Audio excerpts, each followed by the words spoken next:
Welcome again to another installment of First Step, where we give insight into how people who have made it happen, made, you know, the journey from day one to present. And with us, we have royalty, we have talent, we have beauty, we have the works. This lady has been a big inspiration to me, believe it or not. She don't even know it, but huge inspiration to me within the last, for a long time. You know, I've always been a fan, silently and probably, directly to her. But I've always believed in her. And when I heard what she did this year, I was moved. I was really moved. Without, I guess, any more introduction, we have the 2020 reigning Calypso Monarch of the world, soca, Calypso royalty, the beautiful Miss Terri Lyons. How are you doing, darling? Hi. Oh, listen, I am so glad that you said Arion. No problem. I know you're busy. I mean, we're working through this situation, and it takes little adjustments and things, but I realized that, with change, you never know. Good things could come out. So Terri, I wanna go back a little bit. And I remember the first session I recorded with you. Well, you are the queen of backing vocals. You captured our market and own it for years, right? You yourself, Nadia Batson, whatnot. But I remember this first session I had with you. I think it would have been by Braxton, right? Rest his soul. And I was amazed that all I had to do was say, Terri, there's this song, there's what I have in mind. And you just say, all right, cool. You say, give me this. And that's all I had to do. Press record. And it was still you did things that I didn't even envision then. How has that been for you in terms of music? That musicality and that creativity since you know yourself? Has it always been like that, or is something that you kind of nurtured and kind of and groomed to become what it is today? Well, it have been like that for me. I have to say thank you to my mom. My mom is the person that had me, doing a lot of these things, because my mom used to sing background vocals for the Calypso 10 Spectacular back in the days, even Soca Monarch back in the days, where they used to use live background vocalists. And she were one of the persons that will back up many of the artists and even do studio work, recordings, a lot of those past icons that we know. Right. So with that not being around that, being in the studio all the time with my dad and stuff, so doing the backgrounds, after a while, it just became easy for me, because after seeing it and being around it for so many years, and then I bounced up Braxton and I started getting even more work with that, because before I used to only do like background for like one person, and then after that, bouncing up with Braxton, that's when a lot of work started coming in. Then I hooked up with Colonel, and then it just went from there. I was just like a household name after. Yeah, after that it was, if you don't have Terri on your track, you're tracking in right. I really, it started off for me, like being exposed to you, and it actually my first interaction with you went even further than a session. You would have been moving around at that time. This would have been in probably 2008, 2007, 2008. Okay. At that time, I had a studio in St. James with Giandra Diaz, and you were moving with Ola and Blue at the time, I believe. Blue, I think I remember that. Right. And you came into the session, at a session with Ola, and you came into the room and you were there, and you're very, strange enough, you were just, in the corner, you hold your corner, you observe, and, you wasn't trying to be too forward or anything. But I was like, wow, this girl, she just, so chill now. What is your approach in terms of dealing with creatives and you being a creative yourself? When you get into that creative environment, is it that you would, for want of a better word, jump out and just get excited about the situation, or first you observe and then contribute? I'm a very observant person. A lot through the years, and even recently, a lot of people will realize that I don't really say much. Yeah. Even if a lot is being said to me, I know how to like clamp it. And being in certain situations, I like to observe people's personalities first, because if it's one thing I've learned from early, even before I enter the business, is that creative minds, most people do not know how to take other creative minds' advice sometimes. So yes, have to be careful. So sometimes I will just sit down and watch and analyze that personality. So if I do have to say something, I will know how to approach that person. You know what that? So I will approach everyone differently. Yeah. So I said, all right, this is that kind of person. Okay, this person a little cocky, so I don't know how to. All right, I'll approach him. So this person's a very laid back. Okay, I can approach. So it's all about observing. Understand? And also I like to give people their space to do their thing now. I mean, is an artistic person sometimes just need that room first. So, and as much as I may have my opinions or advice, it's not all the time it is needed. Yeah.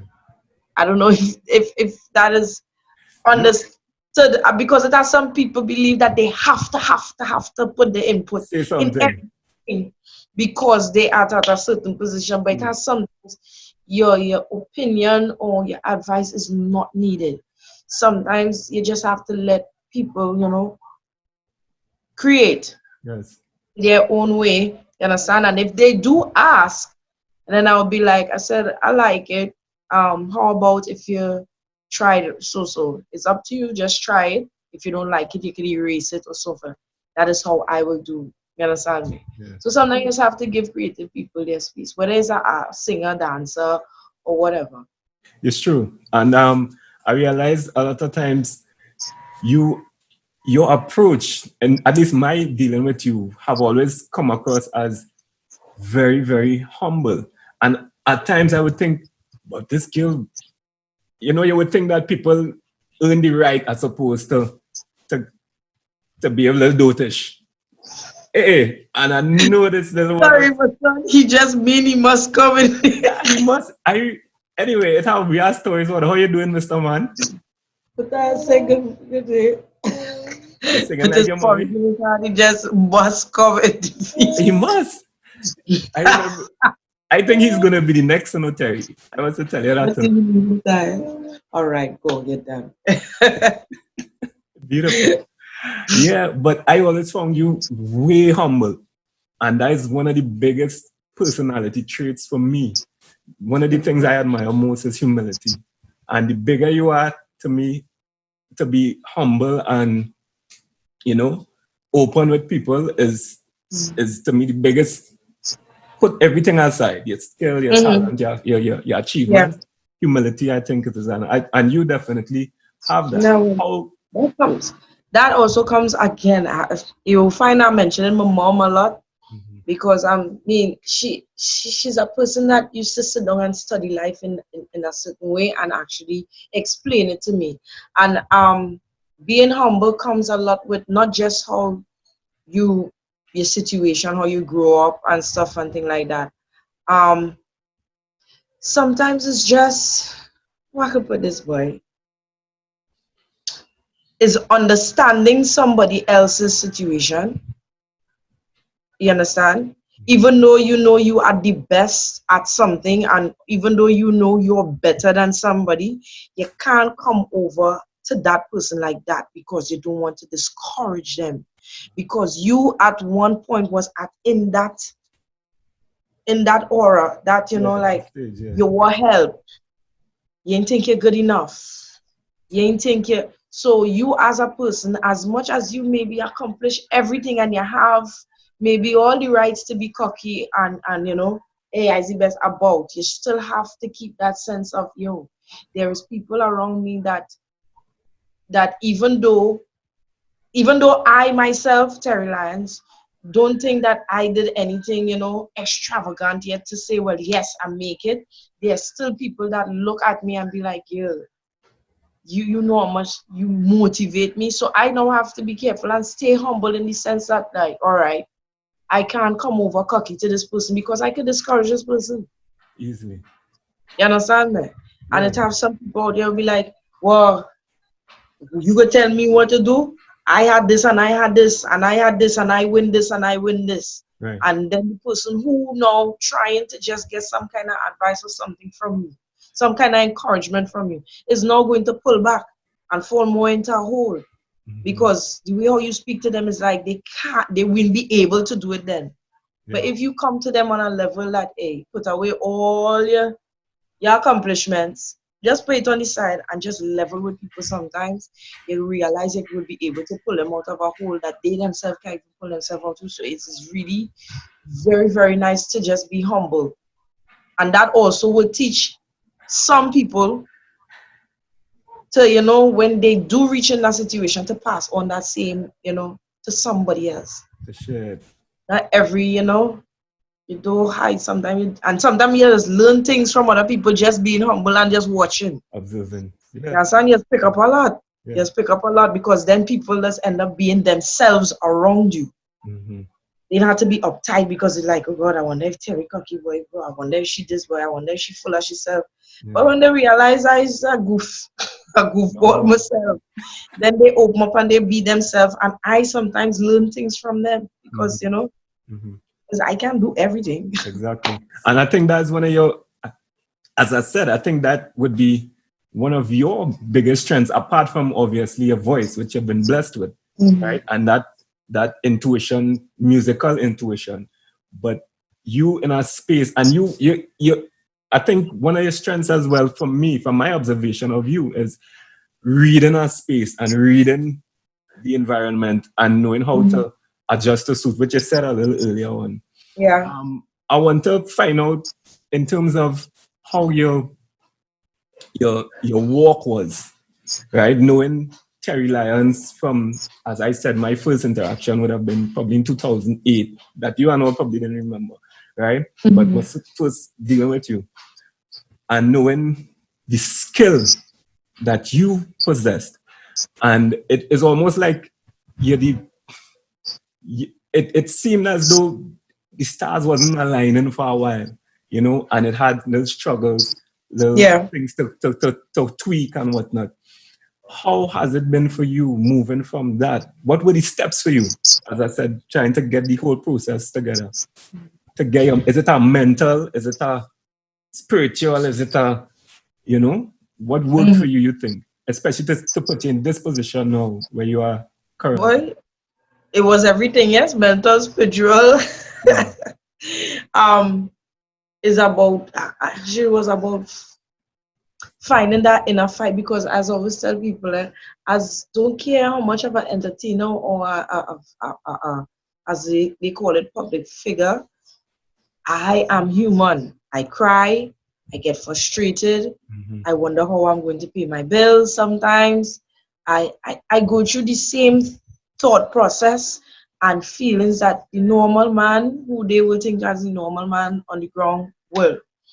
I did not grow up with a gold spoon in my mouth, right, nor a plastic spoon. I had it hard. You understand me? My dad was touring around those times, and I lived with my mother. And we used to be moving from house to house to house to house, sleeping on people's floors. Sometimes my mom be in Independence Square and we have nowhere to sleep. I'm in my school uniform. Sometimes we will stay by, my mom will put us by a friend to spend the night, and I wouldn't even know when my mom's sleeping that night because she would just put us there and then she leaves. Because the people that she left us by is husband and wife. So you know you don't want this woman staying in your house and you have a husband there. Right. So it's just the children were allowed to stay. So sometimes I don't even know where I am. But she used to always be there, always be there. Early the next morning she will be there to get us ready for school. We never miss school. If it's one thing, even if we had to walk, you understand? So, and I think that is all of that too. Partake in me being who I am. No matter what happened to me, I'm a very subtle human being. It's not that I don't have an angry side. Yes, I do get angry. I have that part of me, but then coming up and knowing to myself that I needed help. I'm a very independent person in the sense that sometimes I will need help and I will ask. Yeah, we just all suffer from that sometimes. Yeah. Yeah. Sometimes I really need help and I'm determined I ain't asking. So growing up and getting myself out of that hole, I made a promise to myself. For we used to live in a boardhouse right in Orange Tree Road. And when I left there, I said, I'm never going back. Not because I don't like the place, not because I will never downgrade a boardhouse or anything like that, because there are a lot of people that came out of places like that and they are lawyers and they have big businesses. Right. It's just that was my way of pushing on to be successful. Right. And making sure that what my mom went through, I don't want that, and I must own something in my life. You understand me? And continuing with that now, entering the business, as I said, I was always do the Calypso and the soca. That was our next hit again. It was hard on both sides, the Calypso and soca. You know, you're wanting that help, and even though you have people around you, it's not getting that help. Right. The help that you need, and I'm not talking about financially. And I push. I entered like all those Calypso competitions. I used to make my little money, and I used to spend that on the soca side, you know, to help push through. And I don't know, I guess I have a very determined spirit. Up until last year, that I think last year was the straw that broke the camel's back for me. I was going to give up. I was going to like call it quits. Not just because I'm not getting through. I used to feel like I'm auditioning every year for people who have to be proving myself to, and I did it already, and I'm like, why I have to do this again? This is what in the Calypso realm or the soca? And the same people that are going to do interviews is the same one asking me why nobody pay me music, and I used to be in my head, but you guys don't play it either. So so I just get like fed up in the sense, and then when I study that I'm not making, and during my years of coming up, I struggled. Yes, and I was going to call it quits, not just because I just get frustrated because I have to audition. It's because I've been spending a lot of money and I'm not making back. I'm using almost every party platform as a platform to push myself. And then when I did have a song that, you know, I said, all right, Terry, with this song now I could get paid. The same people are telling me that, hey, remember we gave a chance the last time, so what you could do for we now?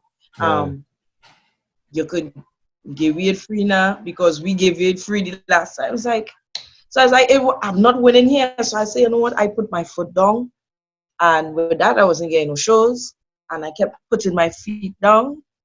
I said, Terry, I'd rather do it out than do and still end up with out. And I continue, and then when I realized I just spending money and not making, I said, Terry, I have a son who wants to play football, he wants to play cricket. Every morning he gets up, is a different sport. You understand?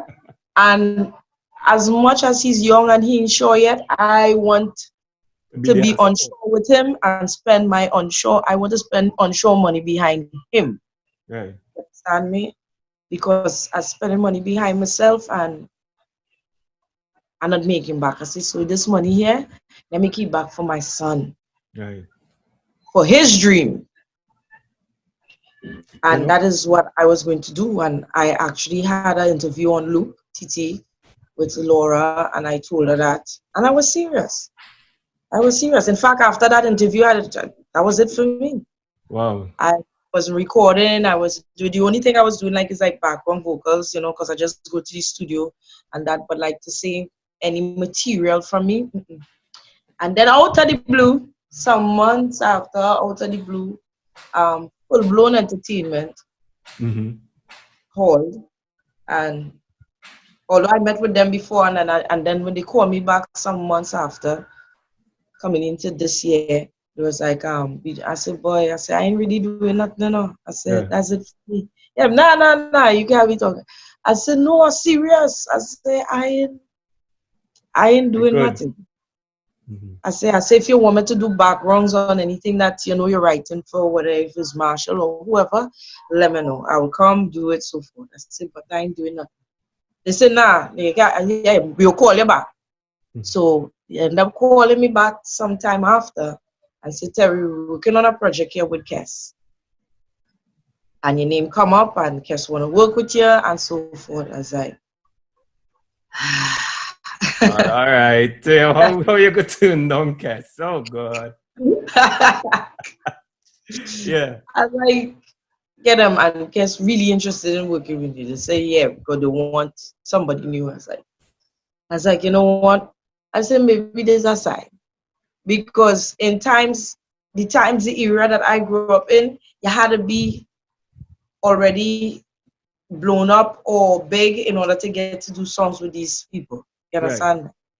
And I said, so seeing that these people reaching out, I was like, and I ain't saying nothing. I was like, okay, let me just do it. And I still didn't have my whole 100% heart in it. But after doing the studio session and, you know, being around Kes and things, I say, all right, Terry, if I'm doing this soca song, because I only do that one song, but normally I will do like 3 or 4. Right. That's the only soca song I did.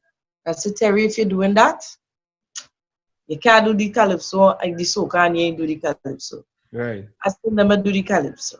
Because I already tell Maria Bola, I said, girl, if me think I ain't doing it this year. Right. And it so happened, I end up getting 2 songs. One a week before auditions. The other one I got it like 2 weeks before auditions. Wow. And because it's 2 auditions here. Yeah. And so happened I end up straight in the finals. I ended up winning. Right. So that's a very good year with Kes. The exposure, you understand? The exposure that came with pay was that was different, you know. Right, most you know, people will be like, you know, use it for exposure and nothing, but this exposure came with pay. Beautiful. It all worked out very well, and so with that, I wouldn't change anything. I wouldn't change any piece of struggle that I've been through, because that made me even more determined and tough. That's it. And I wanted to find out when you because I somehow I felt a change in you. Because I all sent you a song, you say Arion boy. I good to know. So go and take a listen now. But it's a good, it's how everything work out, nothing before its time, because you had your mindset. Yes, you're already kind of saying, I'll take it easy. And then, well, things started to fall into place, and you decided to walk the walk then. But I also decided to do it at my pace. Because if it's one thing in this industry, I realize once somebody is actually managing or dealing with a female artist, they try to make that particular female artist go a race with the others. You understand? I'm like, all right, if they release 10 songs already in a month, that don't mean I have to do it. Exactly. You understand me? That is their pace. Let me go with my pace. You understand? Beautiful. They release 10 songs within a month. I just released 3. With 2 Calypso and 1. And I come out with a title. Let me move on with my pace. Right. Understand? And I I'm glad you brought that up because as a woman existing in a male-dominated industry, and I mean, women have been struggling with this for years, from going back to Rose and probably before. Coming through the ropes, I always found that you were able to, at least the circles that I saw you in, hold your own in an environment with men. However, the struggle, I guess, would be different for a woman coming up. How were you able then, and we're speaking about this year, actually the year before when you had Lion. Right. I Am Lion, which was, to me, quite successful as well, at least on the surface, right? Because that song, you got into Soca Monarch finals and whatnot. Also in the finals of the March Gras, came forward the March Gras that year. Right. In Calypso, yeah. Right. So being a woman coming to have to make the mark then in this man thing, what were some of the lessons you learned and what you had to tweak or still tweaking? The lessons I learned in this is that you had to work like about 8 to 10 times harder than the man. I mean, to some people they would think it's not true, but it is, because I'm looking at females that been way successful, way successful, and even some men in the business, and yet they still ridicule them in some sort of way. You understand me? And they always have to work and prove themselves after done mashing up and having making history already. They still every year now have to do that over in order, for people to be like, all right, you was bad last year. How about this year? Yeah. When the male now could come from last year with the last year song and still, be accepted, it is a lot, because his hair, his face, is your shape. Everything is being ridiculed. Everything. With me growing up, with me in the business with male, I must say I never really had, well, I don't like too much, but I had certain approaches, but not as bad as certain females, because I think it's maybe how I grew up in this business, knowing some of the artists from when we were going to school, being so together, like Olatunji, Cohen Dubois, Patrice Roberts, Chucky. These people I know from since Calypso, but they started in Calypso before soca. So being around certain artists, and then some of the artists now, their kids, the icons itself, knew me when I was younger. So I didn't have that much of a problem with, like how most females will have certain problems with DJs approaching them with certain things to do certain things before. I never got that. Thank God, because the kind of words that I get. And I think a lot of I think my whole persona and personality, and sometimes always be, sometimes as much as I may be quiet, a lot of people used to tell me I'm very unapproachable. Not that it's just like I'm always quiet and I'm not really smiling too much. So they ain't gonna really come around me with anything off key or whatever. They don't know how to read you, because I'm not really on them bullshit. Sorry. I ain't not really on them things. If you come for music, if you come to wherever. If I like you, I will tell you. If me ain't like you, and you ain't hear it from me, because I like you like that. Let me work. So I want to find out now, you haven't, I guess your journey, sometimes I guess the journey does just take its own course then. And you couldn't plan it. You just had to be able to be prepared to walk it.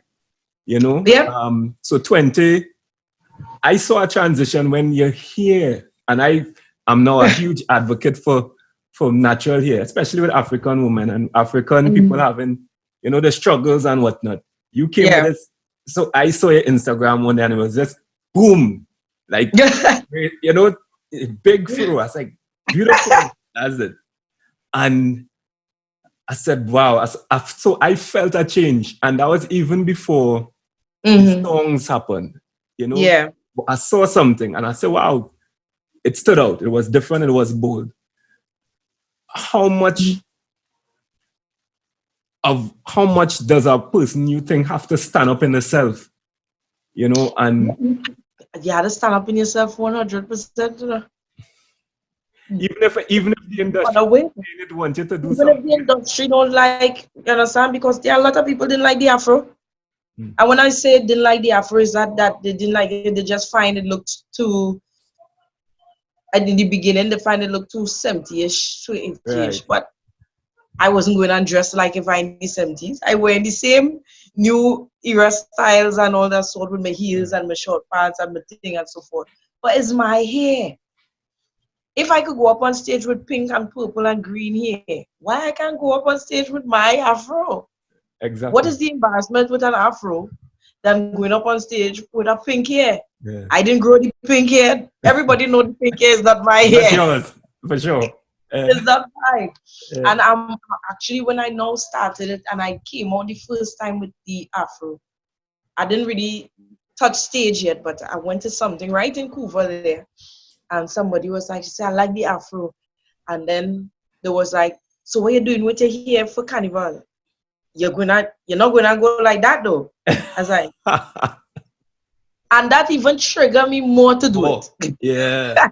I was like, what do you mean if I'm not going to go with this afro? You going on stage with afro? Yeah. I said, and you know what? I'll go in and do it. Because honestly, I just cut my hair. I cut the relaxer out of my hair because I said, Terry, why are you relaxing your hair and damaging your hair? And you're only wearing wigs. Now, in the industry, yes, you need to keep up to date. Yes, how to change your looks and so forth and on. But the afro is one thing that people will be seeing a lot often because it's my hair. And I'm always big on, if you have to wear your wigs and your weave, wear your wigs and your weave. Right. But take care of your own. So if it have a day you just want to wear your own hair, you could do so. But some females damage the hair so much that the hairline reach quite in the back here. The mess with the hairline so much that it's hard for it to catch back. So now they have to live under these things. I don't want to live under that. Right. I don't want. And I what I liked it for too? It looked like a lion mane in the sense that, you know, and when I saw it, I was like, it's my wife who showed it to me. She said, Arion, look at this. And my wife really like you, by the way. She a good fan. Quiet. She said, look at Terry. And I was real big on the natural. I said, yes, you see what I'm talking about, girl? Take it looking good. And then I saw you perform with Kes in what is this stud boy? Soca in Mocha. Nah, Soca in Mocha. That was one of the Soca in Mocha, yeah. Right? And that was the red dress. With them. Yeah. And I said, damn. And they changed the light was so everything worked. And I said, you see? Yeah. The hair come together, everything. So you're right, you stand up in your own your thing on your stand up in my own. I was the only, you cannot mistake me. I was the only female that was rocking an afro for the carnival. Throughout the whole carnival. Because at first I was like, you know what, I'll do the afro for some shows, then do some braids, then do a wig. And then as I'm going along, I said, Terry, a wig is $3,000. To sit down and get your hair braid right now, I ain't had the patience. I said, you know what? Power to the people for the whole carnival.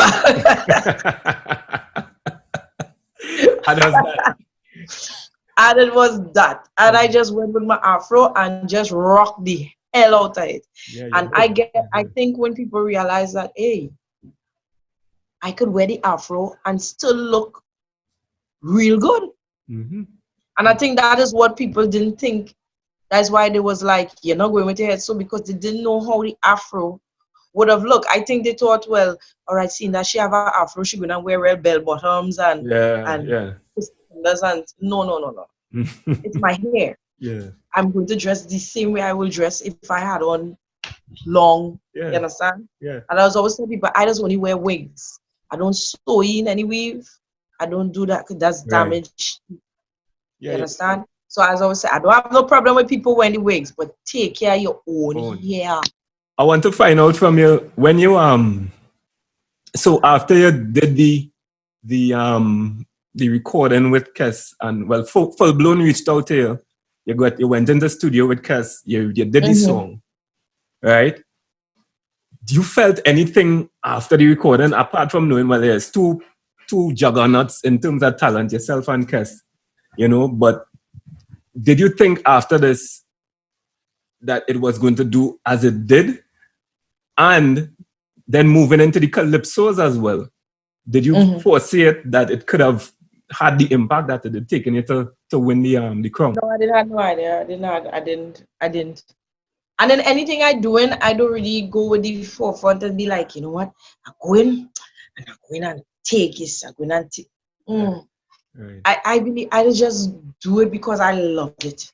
Not trying to sound coy or you know, corny or anything, but I just what I walked out the studio with after with Kes is that I realized that Terri, sometimes when you in your little own zone thinking that you're not good enough for the masses, you are good enough for a lot of people that you not aware of.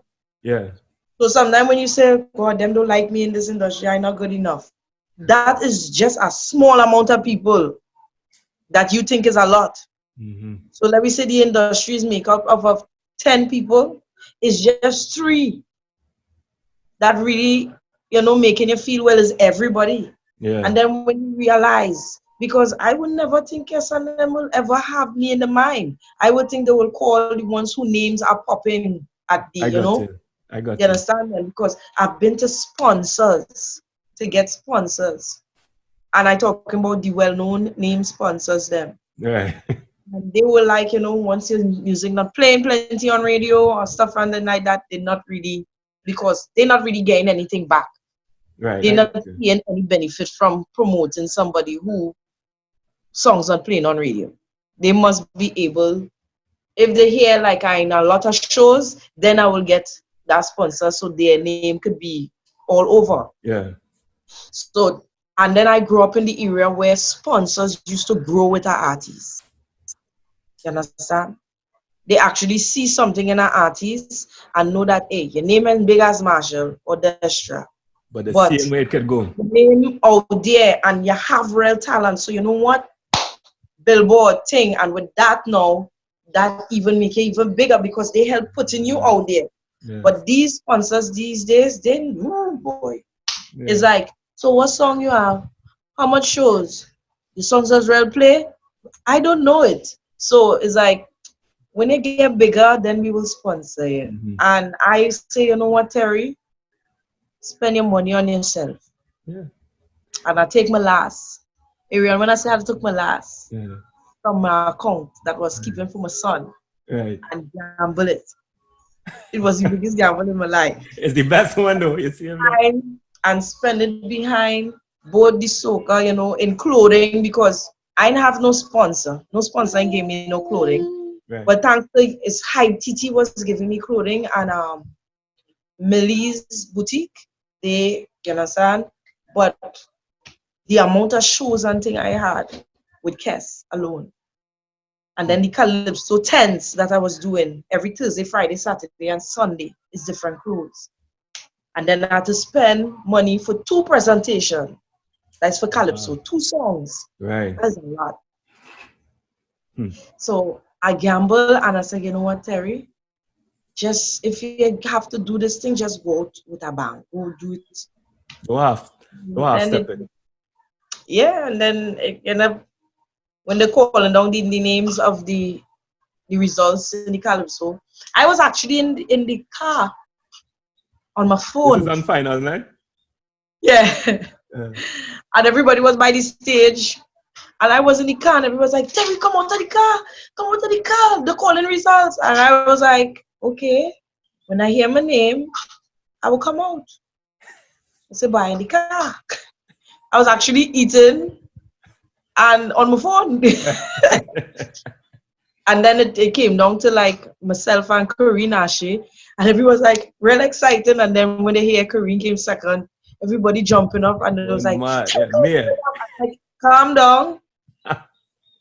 They're not going away. I go reach this stage. It's right there. I don't know if they was expecting me to run and make somersaults. Right. No, that's just me. And that's the thing I was gonna ask. If I think you live so much in the moment then, in what it is. So like you doing the song with Kes, and I guess you can't help but give your all because of your natural talent, right? Yeah. But you said you're not projecting to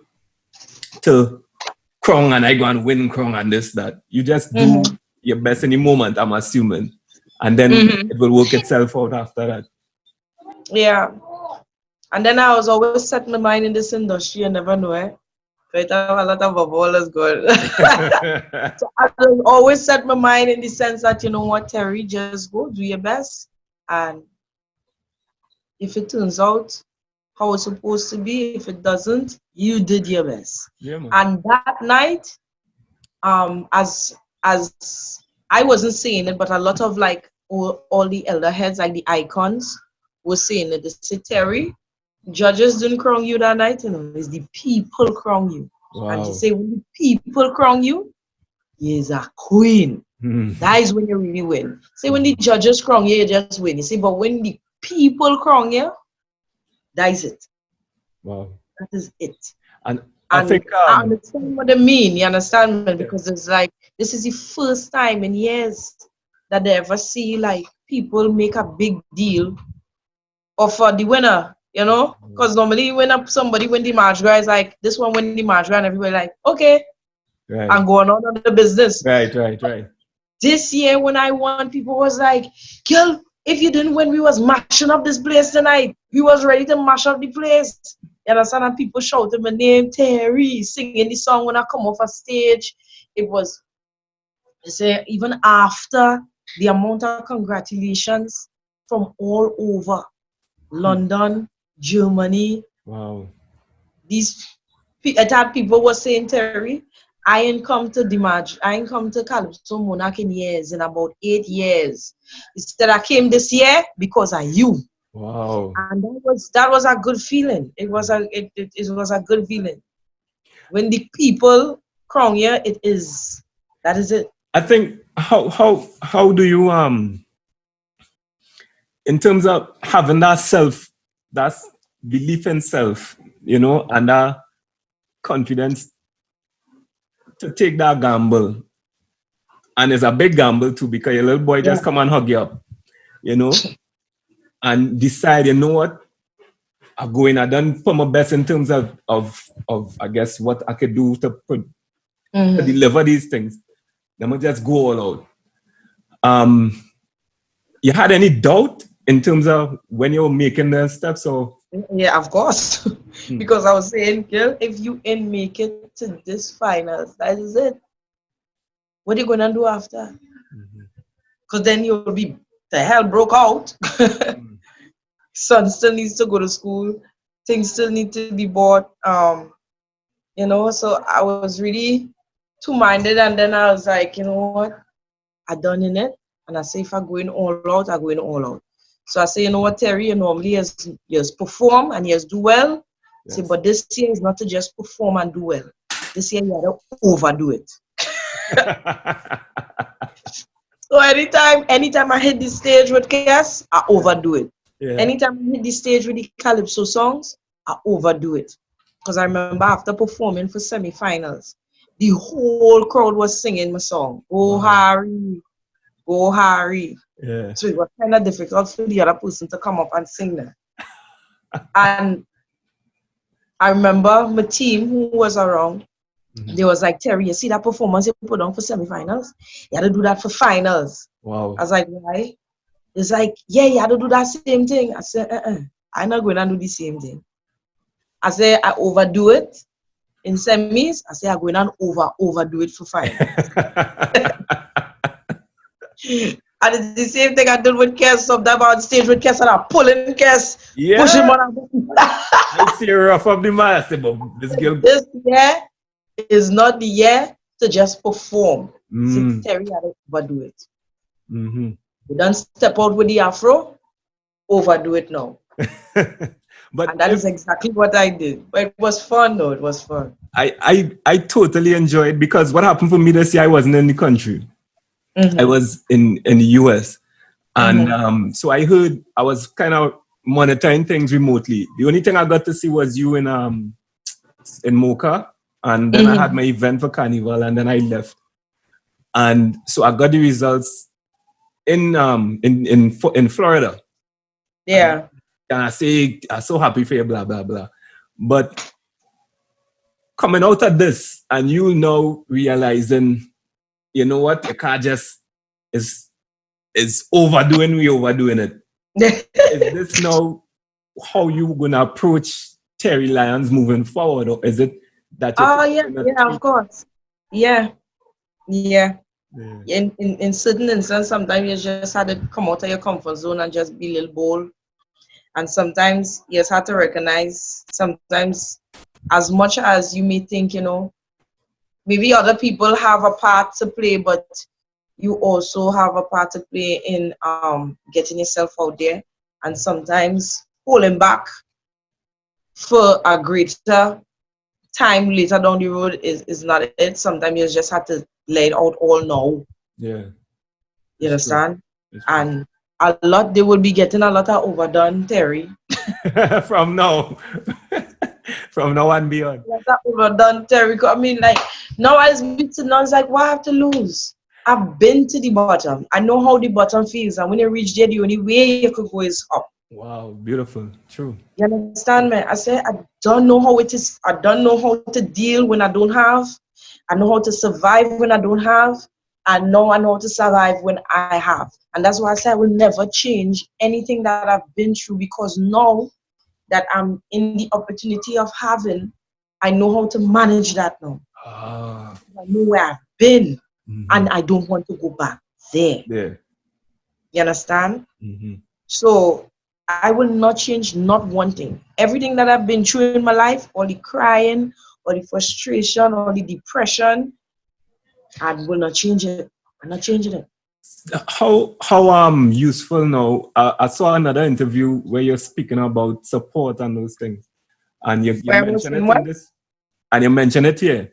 But your team and people around you, the people that you surround yourself with, be it management, be it your association, friends, whatnot. I know you're very close with Nadia Batson, and she has been, there,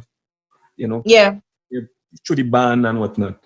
How integral and how much importance you think team is, and to help with someone's success? It is very important, because I'm a girl. I like to do a lot of things by myself, but you can't. So do I. Yes. Sometimes you need to leave that.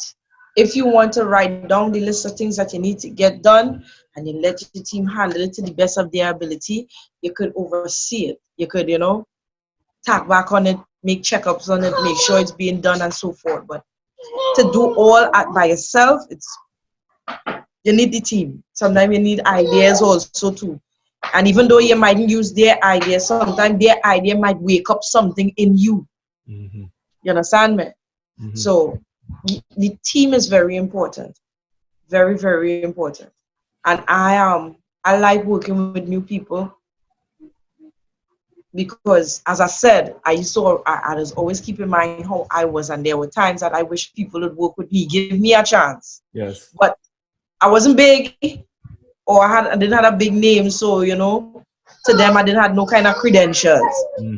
So I was always tell people, the richest man on earth got rich because of somebody of a name that nobody knows.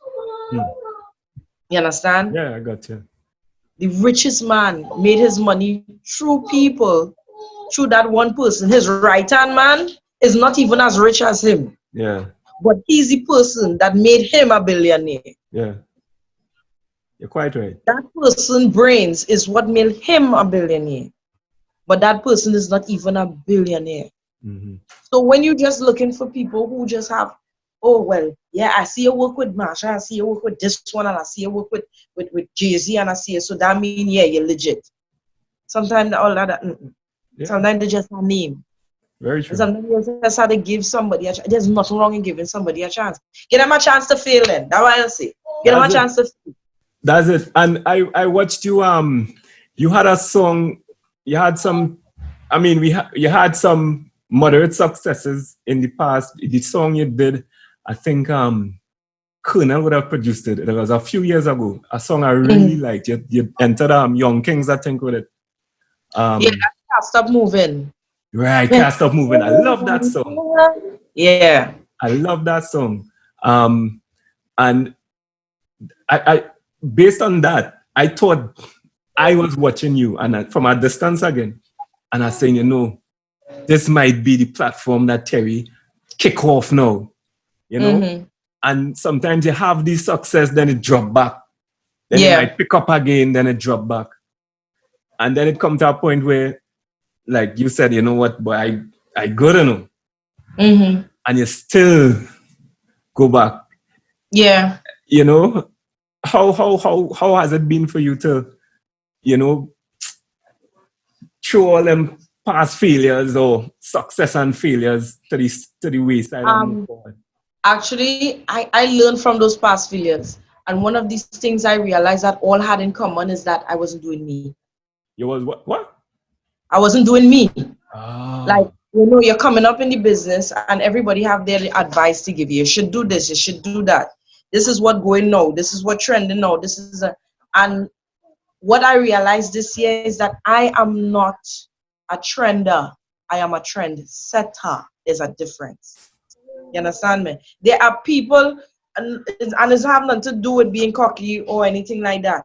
But there are a lot of people like that.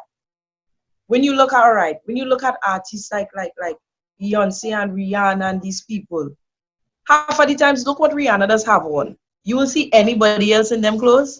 No. No. Some kind of big clothes, but it looks good on her. Right. Because she's a trend setter.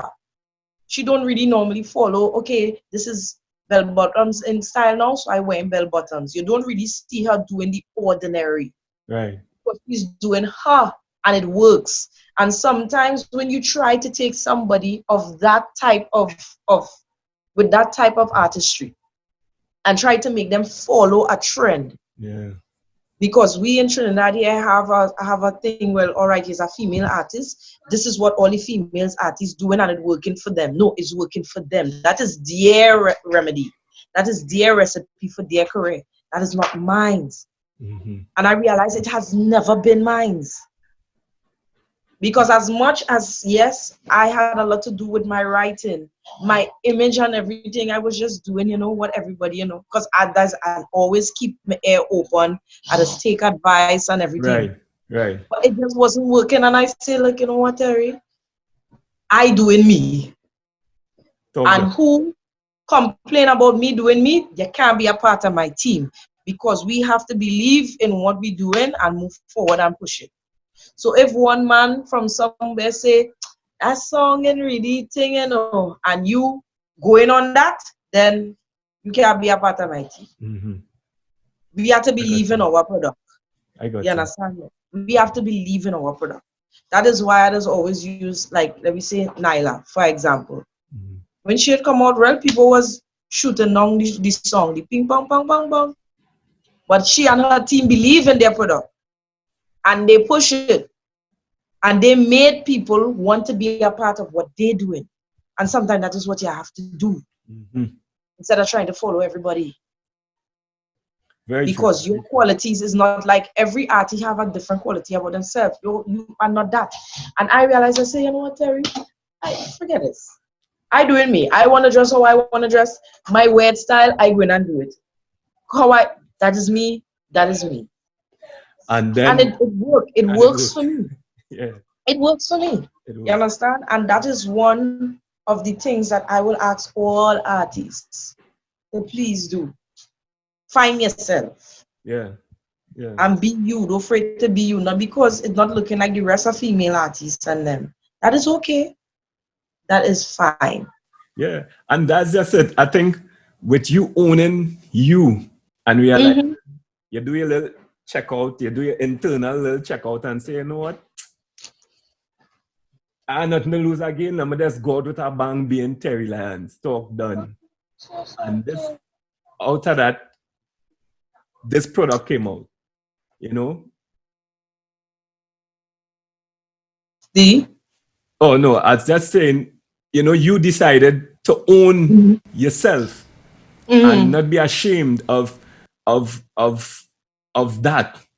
I want to find out, do you think, and this might be a real personal thing now, do you have insecurities when it comes to yourself and how you approach things? Or is it that you try to be, you know, you accept that you might know how it will turn out and you just go with it? Or do you think Yeah, of course, I do have insecurities with certain things. I don't know everything. I'm not going to act like if I do. I do not know everything. As much as people may think I'm still in the learning process of certain things, you know, there are things that I know and there are things that I have no clue of.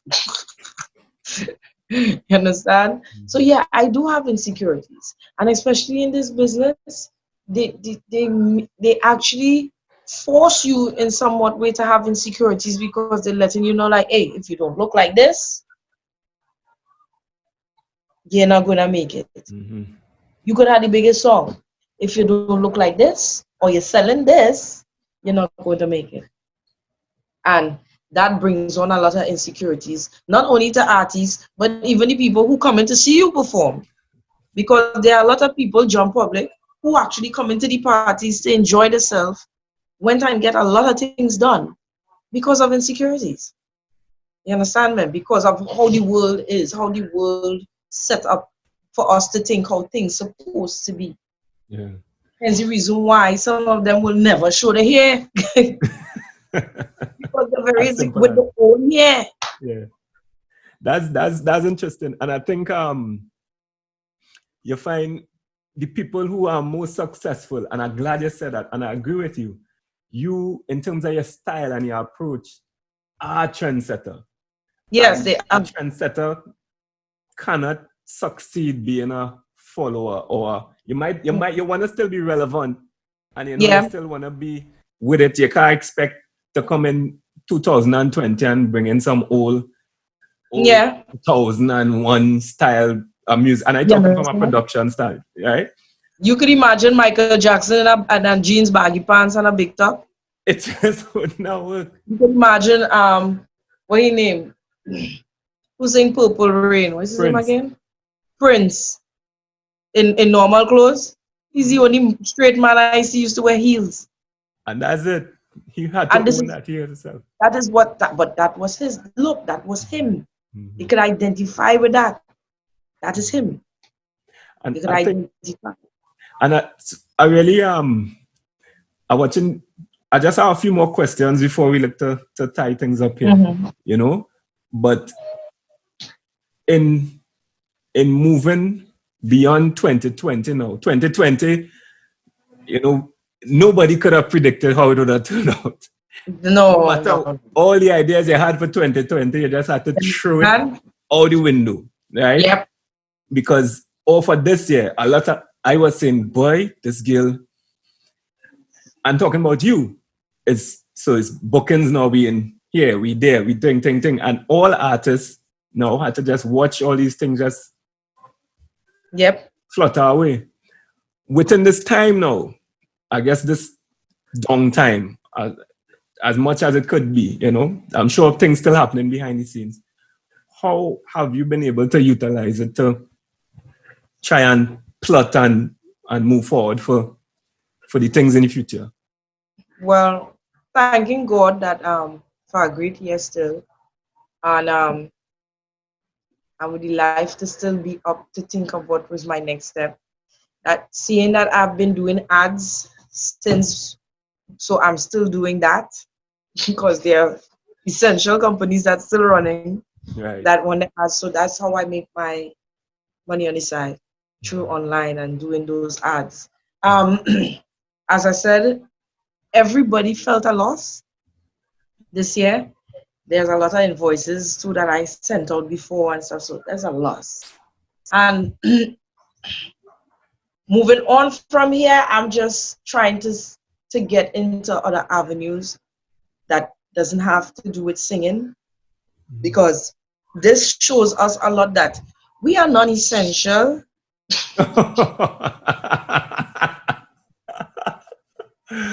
Oh my God. But it's true, we are a non-essential factor in this whole thing. When it comes down to crunch critical, yeah. We are non-essential.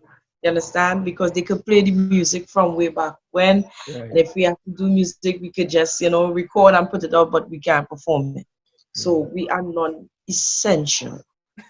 So we also, after this, after the aftermath of this, which I know is not going to go back to normal very soon, there will have to be certain things put in place for artists, because as much as we may not be essential to some people's minds, there are a lot of people that have benefit off of culture. Right. A lot of people live off of culture. A lot of people live off of tourism. And we need to form like a union, as I remember hearing Alison High saying that. We need to set up something for artists where they, just like the Land and Bureau, so we can get back, when we retire, we can get back that. And they say they were setting up something for artists, but it's not ready yet. So this is something that they need to, get ready fast, because something like this is going to happen again sometime in the future, and we need to be ready for it. Very true. So when we are home, we can still be, have that income coming in. And so I want to invest in some other thing that have nothing to do with music, but invest in something. So in times like this, I will not be worried. My whole worrisome is that I'm spending and not making, not putting back. I got you. And I think that is the fear with everybody right now. Yeah, I got you understand? Because any amount of money you have good done. Yeah, very true. You understand? So we have to put things in place for our culture, for culture on the whole, not just ours, through the Caribbean, where when times like, pandemics like these, culture could still be, secure. I got you. Instead of them having to line up, some of them had to line up by the legal affair office and stuff and things like that. Yeah. Yes. Yeah, it really shine a light on some of the kinks in the armor, then, Yes, it does. And you make me laugh with that non-essential, but critically, ultimately. Yeah, because even after, all right, let's say all the positive COVID-19 patients are sent home, right? Because we had 115, 50 something was sent home. I didn't check my phone to see how much was sent home again. So the numbers are going down, right? And if Trinidad and Tobago is cleared of COVID-19, we as artists still can't travel. Court borders are still closed. That's right. And this is where we make most of our revenue. When we travel, right? America ain't opening no time soon. No, America situation they open back, I ain't going. I ain't going. Yeah. That is. It will still, that's why I said things are not going to go back to normal. Anytime soon. Not anytime soon. Yeah. Even when businesses open back up in Trinidad and everybody's back to, working 8 to 4 and stuff, the culture back itself is not going to, because carnivals are cancelled all through the Caribbean, even in the States.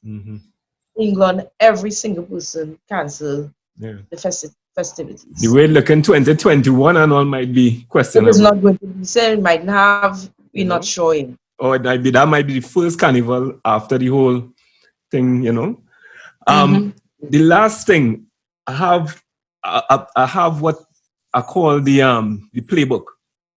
Right? The what? The playbook. Right? The playbook is essentially what you would advise the Terri Lyons or the young person coming up of the steps they should take in your industry. Right? Knowing, so if it's 2 steps, 3 steps, 4 steps, 5 steps, to get them to a stage where they could probably be recognized as a professional or whatnot. I want to get your playbook, starting with step 1 to however. Take your craft seriously in the sense of a lot of artists, young artists, think they like a quick fix. They like the quick, oh, this guy did a song and look, it just get big one time. Take your time. Go get voice training. Learn to read music. Play an instrument. So that way you will know music, not just know music. Don't treat it as a hustle, because there are many of us take it as a business. This is our work. And we don't like when people come in and trying to treat it like a hustle. It's not a block. Yeah. You understand? We don't like that. Right? Again, find yourself. Find, what is your remedy to get into this business. Use your social media and your social platforms a lot. Do not depend on radio to make you a star. You understand? Don't depend on radio to make you a star. Always stay humble. Try and always stay humble. Keep a sense of calm. You understand? Because as fast as they get, this is as fast as you could take it. It could be taken away. And be careful. Because 1 year you could be as big as Michael Jackson, and the next year, people was like, who is he again? Right. And always give back. Always give back. Learn the business, and not just learn as I said, with vocal training and stuff, and learn the business part, the legal part of it, rights and mechanical rights and publishing, and because this is where you can get a lot of kickbacks from. You understand? There are a lot of artists that doing a lot of things and sit down at home and collecting more than the ones who performing every day. Very true. So they learn that part. That part is very important. Yeah. Try and own your stuff. Yeah, that's true. You understand? Braxton always used to say, God rest his soul, his music business, and business is a bigger word than music. He always used to say that. Learn the business. I mean, yes, it can be a little complicated and confusing, but you could go into court and sit down. You could speak to a lawyer. You could just take your time and learn it. And what you don't understand, ask questions. There's nothing wrong in asking questions. The richest man does ask questions. That's how he end up rich, because he asks questions. How you do that? How to get this done? And how to ask questions. Because some of us have a feeling that if we ask questions, we're stupid. No, you're not stupid. You're bright for asking questions, because that means you want to learn. Right. You want to learn. You want to reach further than where you are right now. And in order to do that, you have to ask. Yeah, man. Wow. So, Terri girl, I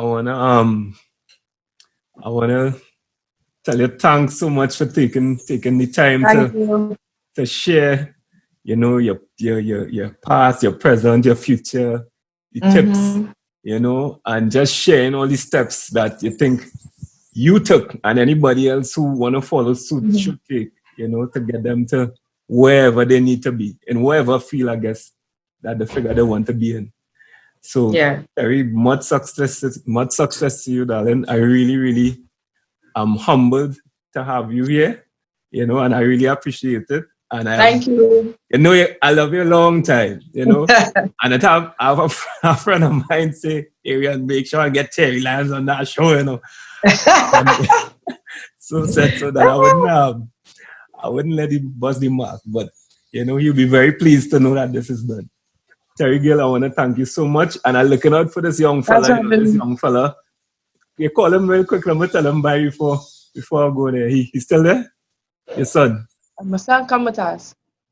Come quick.